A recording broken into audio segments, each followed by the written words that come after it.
নমস্কার বন্ধুরা, আমি মৌসুমি সাহাস হেলদি কিচেনের পক্ষ থেকে ওয়েলকাম জানাচ্ছি। আজ আমি বানাবো বাঙালির প্রিয় রেসিপি ইলিশ মাছের পাতুরি। আসুন দেখে নিই ইলিশ মাছের পাতুরি বানাবার জন্য কি কি আইটেম লাগে। প্রথমে ইলিশ মাছ নিয়েছি, কলা পাতা নিয়েছি,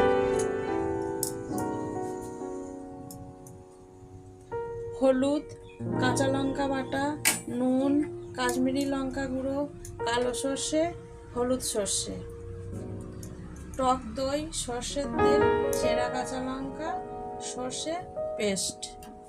আরও বলি,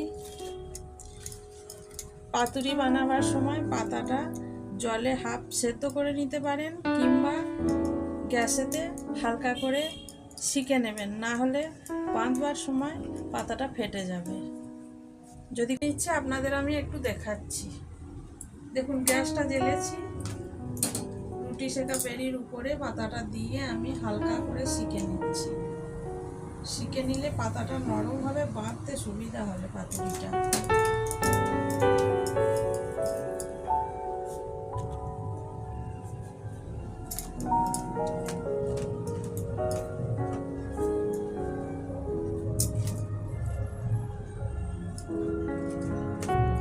এইভাবে সেঁকে নেবেন।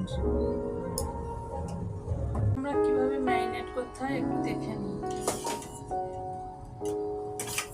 প্রথমে টক দই দিচ্ছি,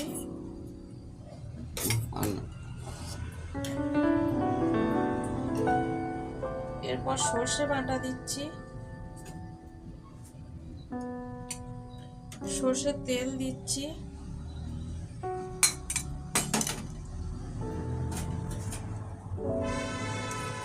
পরিমাণ মতো নুন দিচ্ছি,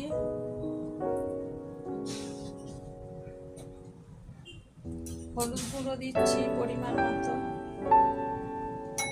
কাঁচা লঙ্কা বাটা দিচ্ছি,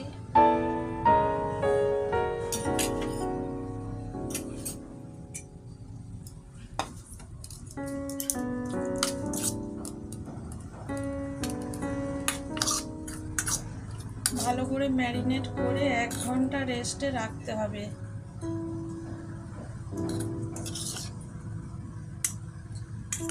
এক ঘন্টা রেস্টে রাখলে মাছের ভিতরে মশলাগুলো ভালো করে ঢুকবে, টেস্ট হবে ভালো। না রাখলে মশলাগুলো মাছের ভিতর না ঢুকলে ভালো টেস্ট লাগবে না।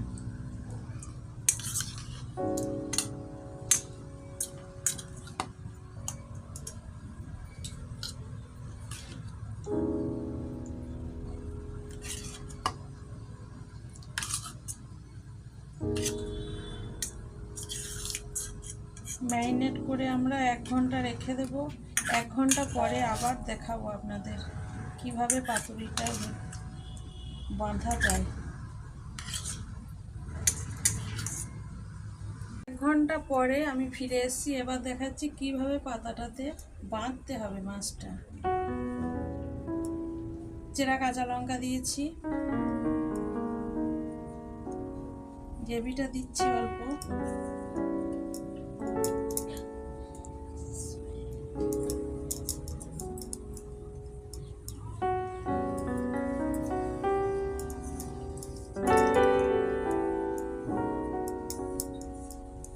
এরপর বাঁধাটা দেখাচ্ছি।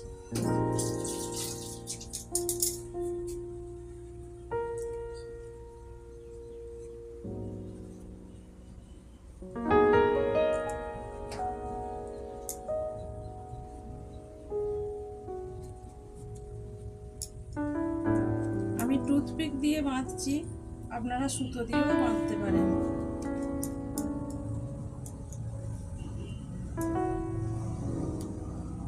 এই দেখুন,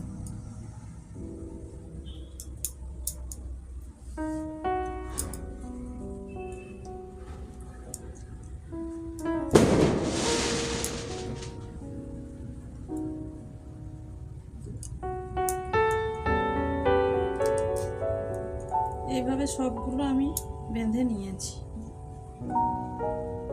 তারপরে হাঁড়িতে হাফ আমি জল নিয়েছি, জলটা গরম করে রেখেছি। এখনো গ্যাসটা অন করাই আছে, অন করাই থাকবে। আর এরকম জালি বাটি নেবেন। জালি বাটি নেওয়ার পরে পাতুরিগুলো সব 1 বাই 1 বসিয়ে দেবেন। তারপরে একটা ঢাকা দেবেন ভালো করে।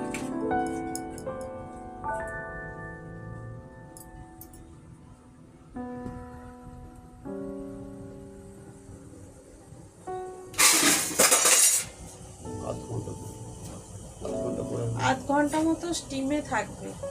আধ ঘন্টা পরে ঢাকাটা খুলে দেখবেন, রেডি হয়ে যাবে। পরে আমি ফিরে আসছি, দেখি পাতুরিটা হয়ে গেছে।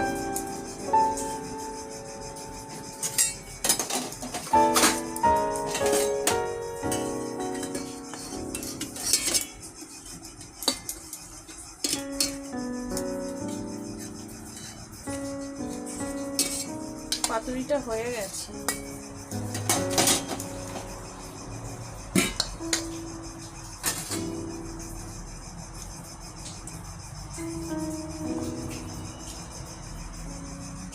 দেখাচ্ছি আপনাদের, দেখুন পাতুরিটা রেডি হয়ে গেছে। আপনারাও বাড়িতে বানাবেন, খাবেন, কেমন লাগলো কমেন্ট করবেন, চ্যানেলটি সাবস্ক্রাইব করবেন নতুন নতুন রেসিপি পাওয়ার জন্য। বাঙালির সেরা রেসিপি ইলিশ মাছের পাতুরি রেডি হয়ে গেছে। আসুন খেয়ে দেখি কেমন লাগছে। আর অরিত্র একটু